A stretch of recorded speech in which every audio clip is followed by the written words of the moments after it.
Alright, here we are with a few quick thoughts about chapters 28 and 29. I'm not going to go too much over the plot, but here are a few things that I want to point out.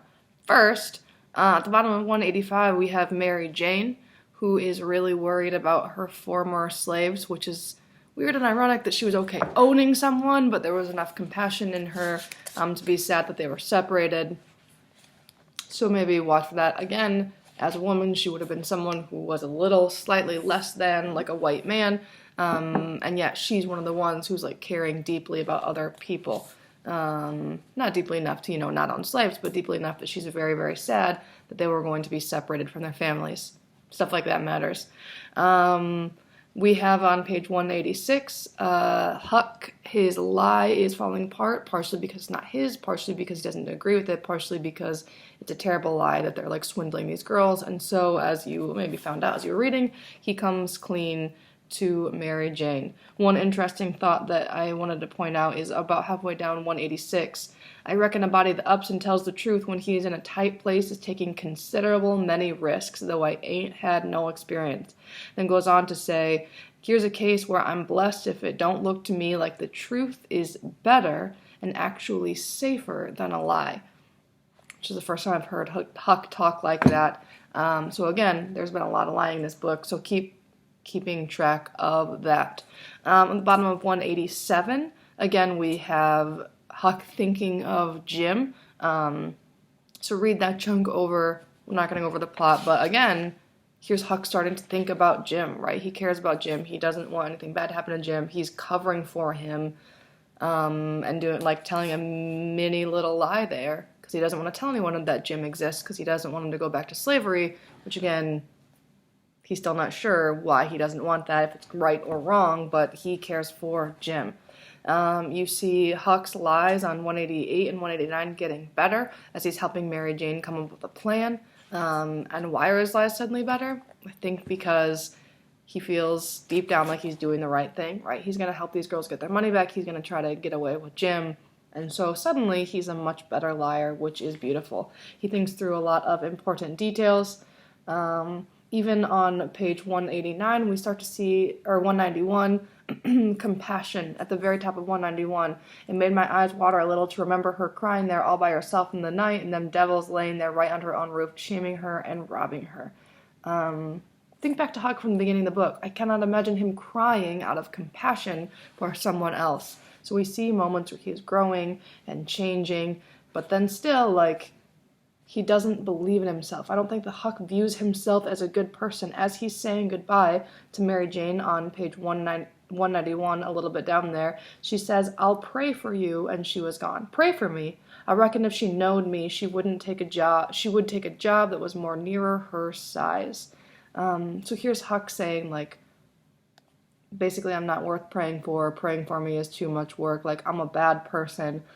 Again, I feel like he's doing really beautiful things, but does not see these things in himself. I wonder what Mark Twain is trying to say in that chunk there. His lies keep getting better as he's covering for his friends. He convinces the other girls not to tell the king and the duke where she has gone. They don't know the truth, but they think she's visiting someone who's sick. He has more good lies to keep them in the dark so they can keep being nice to the king and the duke, so the king and the duke won't suspect anything, but also he comes up with a good enough lie that the king and the duke will wait and not suspect anything.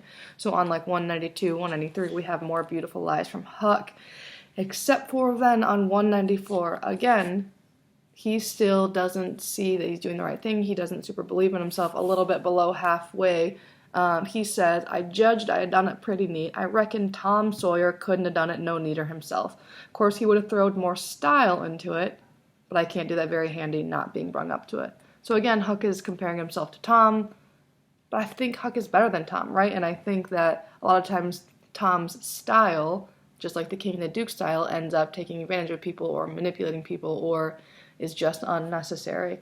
And then as you can see at the end of chapter 28 and the beginning of chapter 29, things start to go sideways. There are a lot of important plot points in there, so I would read that to you. But a few things that I would read that if I were you, but a few more things just to talk about.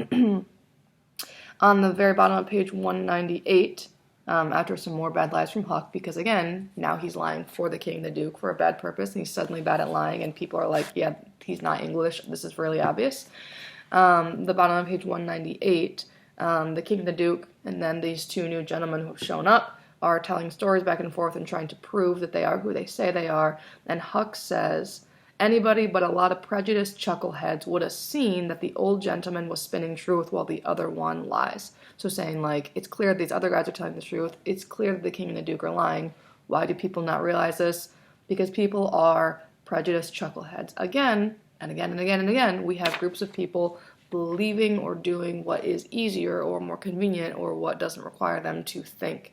There's more terrible lying. People call Huck out on his bad lying because, again, he's not crying for people. And then towards the end of the chapter, again, read it for the plot, but it's clear that we're going to find out who's lying, the king or the duke, or these new guys, or both. The whole thing with the tattoo is important, so read that.